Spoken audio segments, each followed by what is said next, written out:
Thank you, Mr. Speaker. I don't mind listening to a passionate speech, and I don't mind listening to one that even disagrees with me. But I do mind, though, when the member who's just taken her chair actually begins to shout without really reflecting on what the facts are. And I just want to concentrate on that for a few minutes. Mr. Todd, you might also like to reflect on the facts that I'm about to talk about.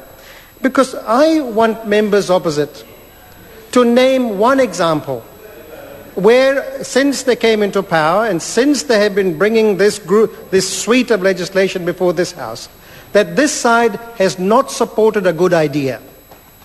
Bills from the other side designed to address the problems with our children, our young people today, designed to address the issues of the day, in this particular area, that this side has not thought about and supported.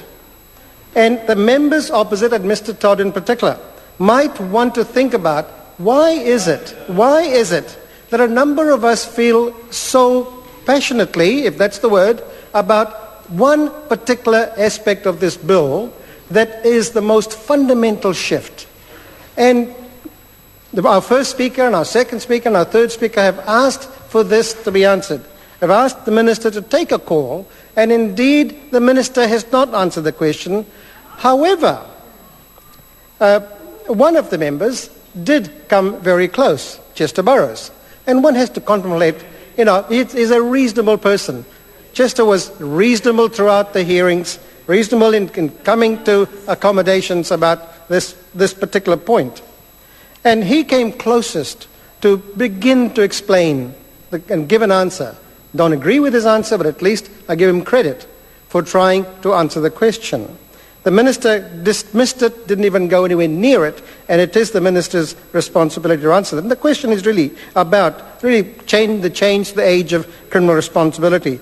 Minister, your answers just simply did not go there. And I want you to take another call and really address that specific question.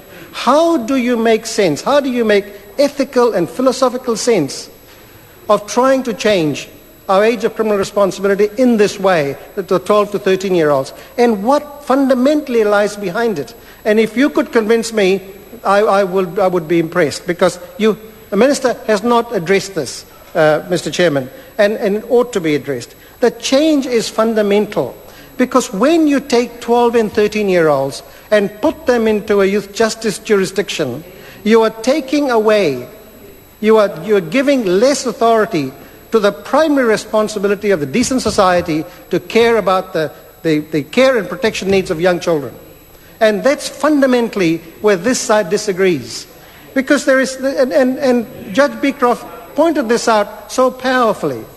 And the judge is not stupid. The judge could see that here was a fundamental change that needed discussion, that needed justification. And no justification has been provided other than to say, well, these are very difficult, so we have to deal with them with the more difficult kids. That's no justification. We're not ethically stupid.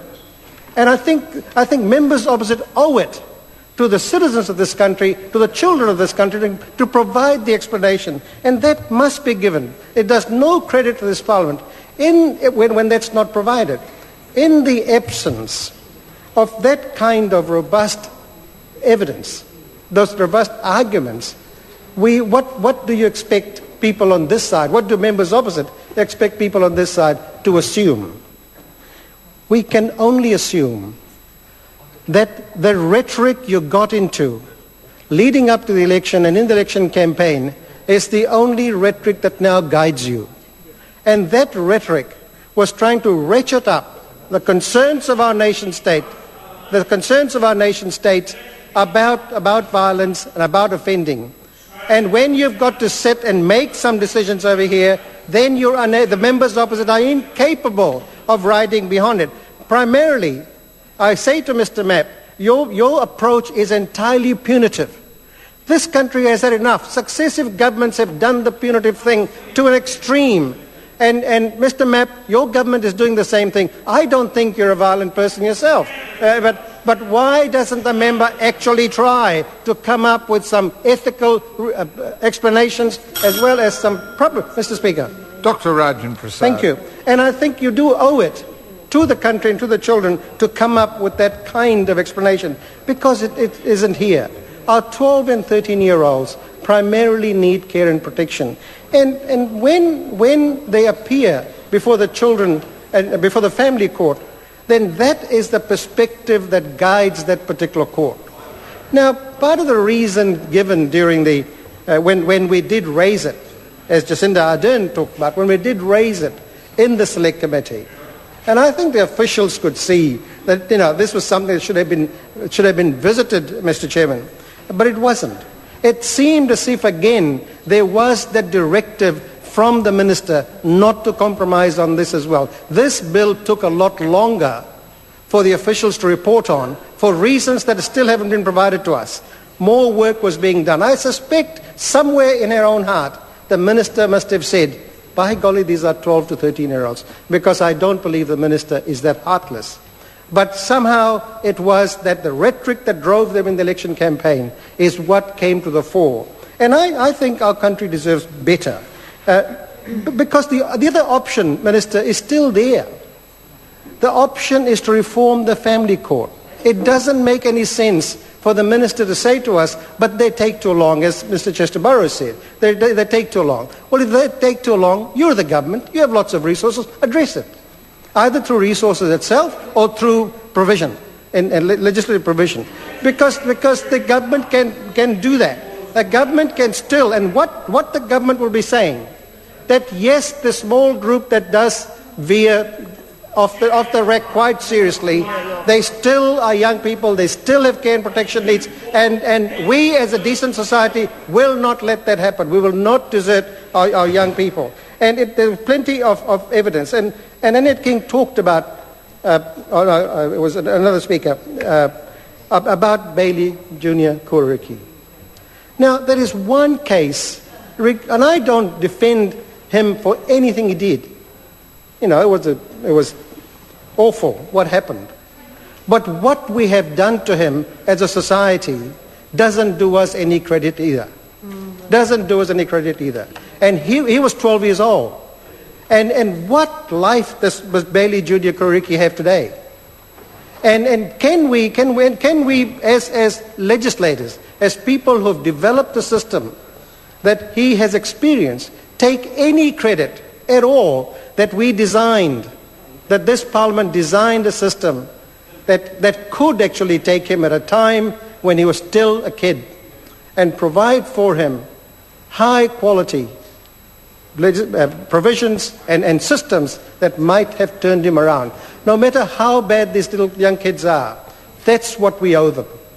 We cannot lock them away and throw the keys, because that is not the kind of society we want. Then we come also in the section of this bill that talks about the orders. This side, Minister, does support the notion of a greater option being available to the youth court. We said that in the Select Committee. Our minority report shows that, so we're not against that at all. But there is a message given in there which still relates to the first point I made, which is the government has accepted a punitive approach to this bill, and believe you me, like most legislation, that is what will endure for the next 5 to 10 or 15 years. That's what endures, and that's how people will make decisions. Here were people, an impressive array of people, coming to the Select Committee and saying, please don't go down the track of boot camps. And I know Chester's defense of them, but they said this does not work. The evidence that they quoted, we've read, we've quoted as well. The member should not be too sensitive about boot camps. It's the idea that your Prime Minister has... But here were a group of people that came and actually presented time and time again to say, don't go down this. When will the government listen to those people who come and present from their experience saying this ought not to happen? And yet, what is the point of them doing that? Mr. Tremaine, what is the point of people submitting in select committees when there's not even a tangential move little bit towards the direction they take? Because you've still, the bill still shows that that is the intent. So here we will have, down the track, the first flush might be fine, but